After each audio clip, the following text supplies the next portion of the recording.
ladies and gentlemen. I sure you know what I'm about to react to. I saw this about a week ago. I was in the middle of a move, so I didn't get the time to record this, but wow. that was my first reaction that I saw this fucking this is a mess, man. I'm gonna play it. I'm gonna pause it just so I can comment, but I'll give you my thoughts on the whole thing. Obviously there are some things in this video. Most of you have seen it, and if you haven't, I guess you're going to pretty soon. There's some things in this video that are bad. There's some things that are good. So we will definitely give her fair share of criticism. Just to keep in mind that this is purely my criticism, so that means it is not fact or law. But yes, so let's fucking get on with it. On this episode, we're going to be covering MeTtAlLiCa. This band is ancient, so let's just... How was a band in the 80s? MeTtAlLiCa started in the 80s? Ancient? Let's jump straight in because it's going to be very, very long. But before we start, let's have some content warnings. And starting off with a bang, there is their anti-Semitism. First, there's this picture of Hetfield and Ulrich doing a Nazi salute. More recently, Hetfield plays on this guitar that contains iron crosses. And if you don't know, iron crosses are neo-Nazi dog whistle symbols. Then I did not know that. For some reason, I don't feel like that's true. I could never see James Hetfield as being a neo-Nazi. I feel like they were just doing that because they were young, stupid, fucked up on drugs most of the time. At least that older picture. But who knows? I could just be defending a neo-Nazi and I have no idea. And there's also the fact that he hung out with Kerry King, this Aryan Brotherhood looking motherfucker right here. Yeah, Kerry King's a shithead. Everybody knows that, you know. This is gonna piss off some of you Slayer fans, but Kerry King, no matter what guitarist is in the band, whether it's Jeff or the guy from Exodus, I'm forgetting his name. Kerry King is always the second best guitarist in that band. But yeah, Kerry King's a shithead. So, but back in the day, man, Slayer was pretty popular. Still is pretty popular. So when you're part of the big four of thrash, like you kind of have to associate with him. So, I mean, yeah, it's people. Kerry King's definitely an acquired taste, but at the same time, man, like he kind of had to associate with him. And who knows? They might be pretty good friends. I mean, Kerry King was in Megadeth for like 3 shows. You know, so everybody in that big four kind of, they're all friends, you know, they're all acquaintances, if not friends. Who is obviously very proud to be wearing a Confederate flag. And then a video of one of their former members doing a Nazi salute and march. Next up, there's some more I feel like he's just doing that, like, I feel like there's no, like, meaning behind it. Like, don't get me wrong, like, what he's doing isn't a good thing per se, but, like, I don't see any ill intent through that. You know what I'm saying? He's fucking around at a concert, you know? Racism. And I heard James say about Ice-T, because Ice-T was supposed to join us on the tour. He said, I don't want to share my stage with a N-word. And that story's even corroborated by Axl Rose himself.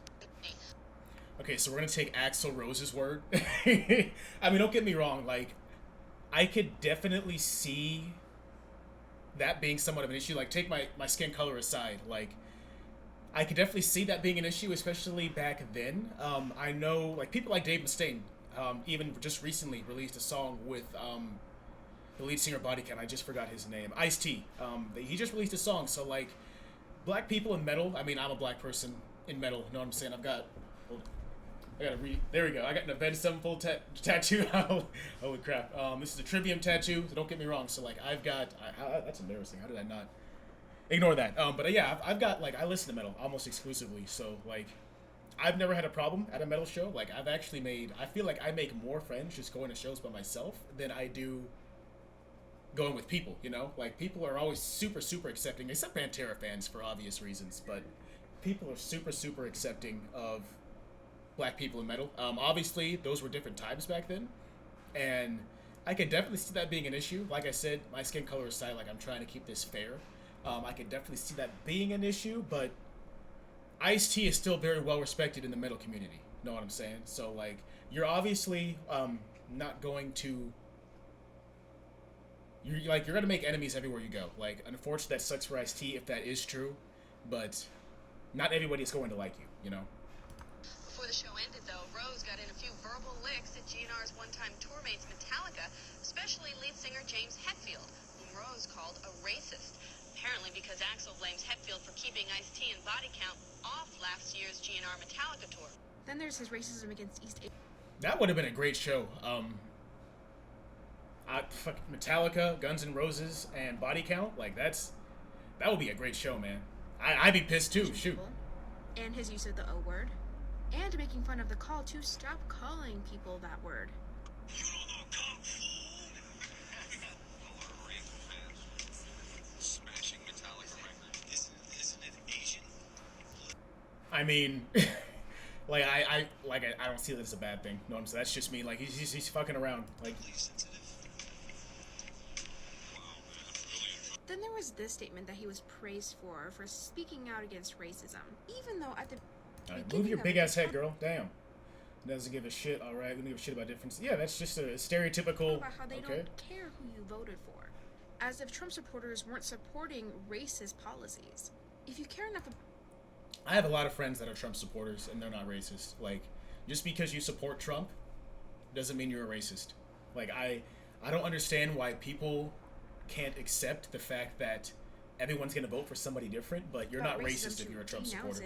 Then you should probably care about who people are voting for, because those people influence policies that are racist. But don't worry, they spoke about Black Lives Matter. All of them did, except for the lead singer, of course. And they did that with some... Okay, so the lead singer doesn't even have Instagram. Like, the James Hetfield account on Instagram isn't even verified. So, like, what's she trying to get at here? Like, and just because you post an all-black screenshot or a picture that's blacked out doesn't mean that you don't support Black Lives Matter. Like, I didn't post one, and I support it. Next up is how they made fun of addiction, mental health, and suicide. They have songs about addiction, mental health, and suicide. Like, I make fun of addiction, mental health, and suicide, and I have mental health issues and I had mental health issues and suicide issues. You know what I'm saying? Like, just because like you can live through it doesn't mean you can't make fun of it. Know what I'm saying? Like sometimes that's people's humor. That's people's coping mechanisms. First, there's how they mocked Lane Staley's drug addiction by motioning needles going into their arms. What I find weird about... How was that making fun of Lane Staley? I guess I didn't understand what the guy was saying in the clip. This is that they are so quick to make fun of somebody's drug addiction, but when James himself was put into rehab, that's when they started taking drug addiction seriously. But of course they only care about issues when it pertains to them. And finally, there's how they mocked Kurt Cobain's suicide, days after it happened. What color was Kurt Cobain's eyes? Blue. One blue this way, one blue that. That's okay. That's kind of messed up. That's pretty fucked up. I'm not gonna lie. I don't know. Is there proof that this was days after a suicide? Like, is there any proof of that? But that's funny, but that's fucked up. I'm not gonna cap. Yeah, that's pretty messed up. Don't get me wrong. Probably much more of this, considering that they're a band full of white men from the 80s. But this is all I can find for right now. So if I miss white men, I think 2 of the 4 members are white. Like, what? Anything, please let me know. All right. Members of MeTtAlLiCa. Oops, I can't type. Okay, he's white.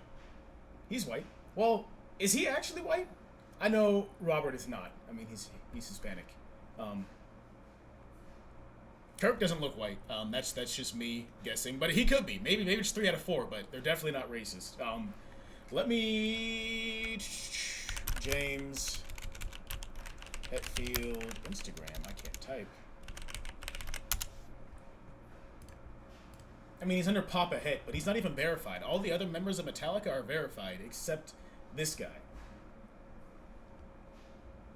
And he has, what, 19 posts?